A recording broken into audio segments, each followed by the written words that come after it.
नमस्कार बच्चों, स्वागत है साइंस हरियाणा यूट्यूब चैनल पर। 2020 का पेपर सोल्ड पेपर।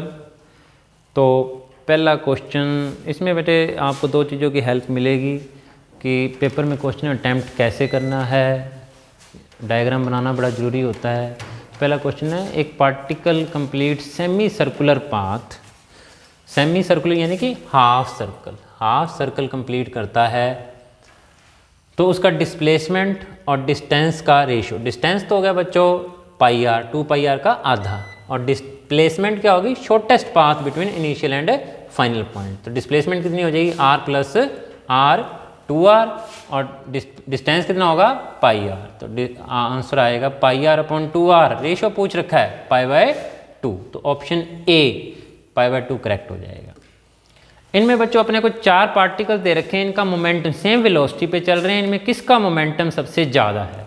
तो बच्चों अल्फा पार्टिकल, देखो वेलोसिटी सेम दे दी, मोमेंटम होता है मास इनटू वेलोसिटी, तो मास जिसका ज़्यादा होगा मोमेंटम उसका ज़्यादा होगा। तो यहाँ पे दिए हुए पार्टिकल्स में मास जो है अल्फा पार्टिकल सबसे हैवी पार्टिकल है, तो इसलिए मोमेंटम उसका सबसे ज़्यादा होगा, तो ऑप्शन सी करेक्ट होगा हमारा। नेक्स्ट है सबसे अधिक द्रव्यमान। आपको फोर्स, किसी पार्टिकल पर F फोर्स लगाया, v वेलोसिटी से वो चल रहा है, तो पावर कितना आपने दी है, डिलीवर्ड की है। तो वैसे पावर का फार्मूला होता है scalar product of force and velocity F dot v। तो यहाँ पे थोड़ा सा मैंने डिराइव कराने की भी कोशिश की है कि F डॉट v आया कहाँ से है। तो F डॉट v वर्क होता है फोर्स इंटू डिस्प्लेसमेंट, पावर होती है रेट ऑफ डूइंग वर्क। तो ds बटा dt क्या होता है, वो तो वेलोसिटी होता है, तो इसलिए पावर हो जाएगी dot product of f and v। Product of inertia and angular acceleration, inertia and angular acceleration क्या होती है, टॉर्क की इक्वल होती है। जैसे फोर्स होता है मास इंटू एक्सेलरेशन, वैसे ही टॉर्क होता है मोमेंट ऑफ इनर्शिया इंटू में एंगुलर एक्सेलरेशन। तो I इंटू अल्फा का ऑप्शन बी हमारा करेक्ट हो जाएगा।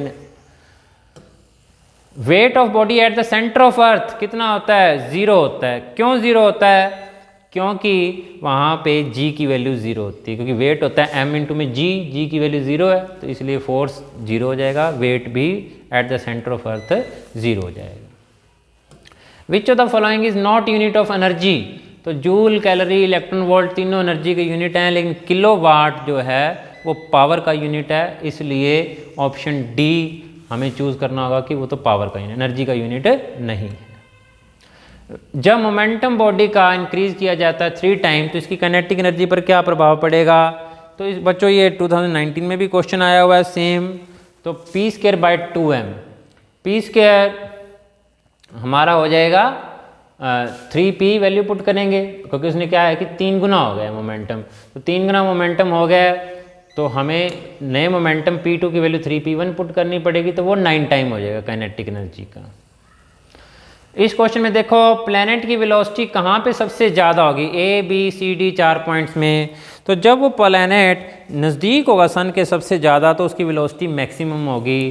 तो यहाँ पे B पॉइंट जो है सबसे नियरेस्ट है, तो B पॉइंट पर वेलोसिटी सबसे ज़्यादा होगी। क्यों, इसका कारण भी पता होना चाहिए। हम कंजर्वेशन ऑफ एंगुलर मोमेंटम से समझाएंगे कि एंगुलर मोमेंटम कांस्टेंट रहता है, तो velocity inversely proportional to r हो जाएगी। r बढ़ेगा तो v कम हो जाएगी, r कम होगा तो वेलोसिटी बढ़ जाएगी। तो ऑप्शन बी पर वेलोसिटी सबसे ज़्यादा होगी। Right the formula of escape speed. Escape speed वो मिनिमम स्पीड जिस पे हम ऊपर की तरफ किसी ऑब्जेक्ट को फेंकें तो वो अर्थ के ग्रेविटेशन फील्ड को पार कर जाए, उसको कहते हैं हम एस्केप स्पीड। तो यहाँ पर एस्केप स्पीड का फार्मूला है √2gr, और r और g की वैल्यू पुट करोगे, r 6400 किलोमीटर, g 9.8 मीटर पर सेकेंड, तो हमारे पास आंसर आ जाएगा 11.6।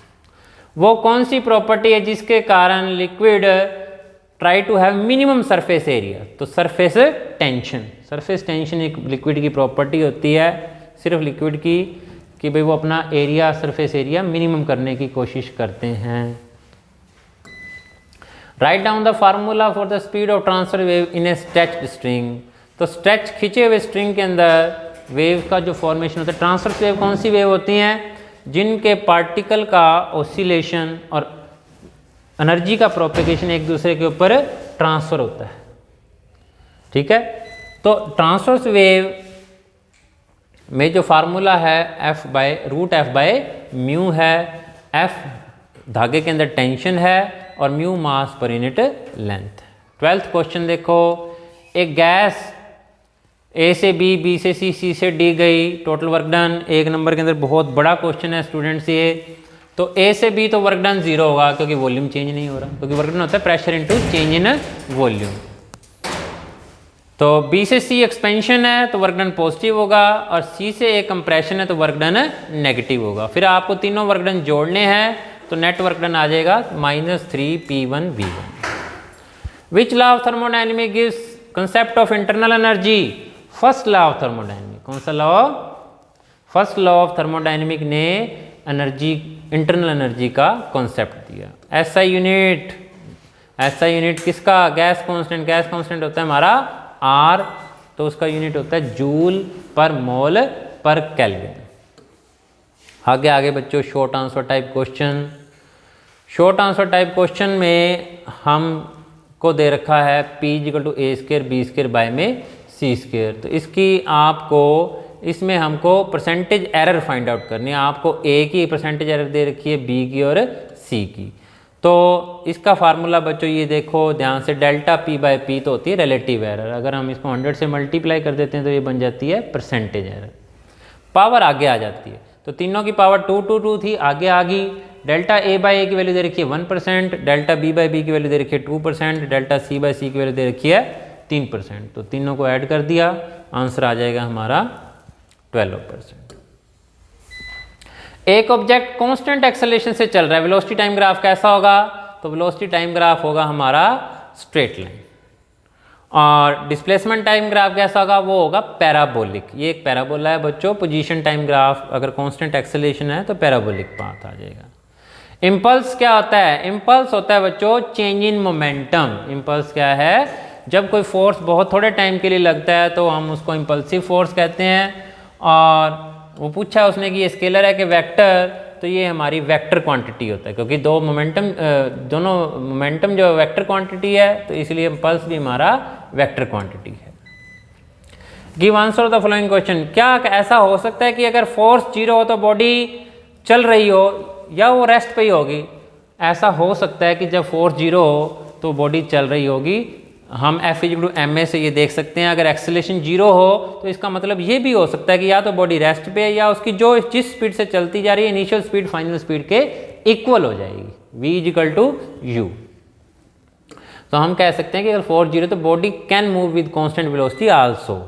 Right vector form of second law, F=ma लिख दो, चाहे P2 - P1/T2 - T1 लिख दो। जियो स्टेशनरी सैटेलाइट, वो सैटेलाइट जो पृथ्वी के चारों ओर 24 घंटे में अपना एक चक्कर पूरा करता है, उसको हम कहते हैं जियो स्टेशनरी सैटेलाइट। और ये अर्थ के मुकाबले स्टेशनरी प्रतीत होता है। और ये किस काम आता है? रेडियो सिग्नल और टीवी सिग्नल सेंड करने के। जी की वेरिएशन हाइट के साथ, यानी कि बच्चों हाइट बढ़ती जाएगी तो जी की वैल्यू कम होती जाएगी। तो अर्थ के सरफेस पर होती है Gm/r²। आर क्या है? अर्थ की रेडियस।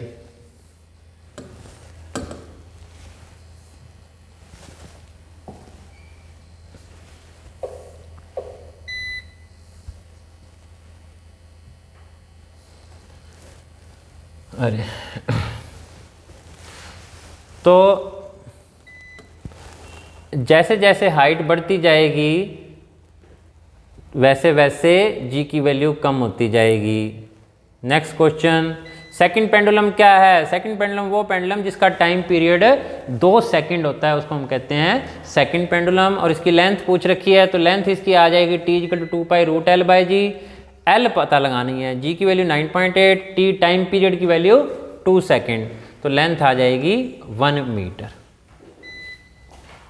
आइसोथर्मल प्रोसेस का एग्जाम्पल दो। आइसोथर्मल प्रोसेस वो प्रोसेस जिसमें टेम्परेचर चेंज नहीं अलाउड होता। तो स्लो एक्सपेंशन या कंप्रेशन जो गैस की, वो हमारी क्या होती है? Isothermal process. Melting of ice भी किसका एग्जाम्पल है? आइसोथर्मल प्रोसेस, क्योंकि जिस दौरान आइस मेल्ट होती है उस दौरान टेम्परेचर चेंज नहीं होता।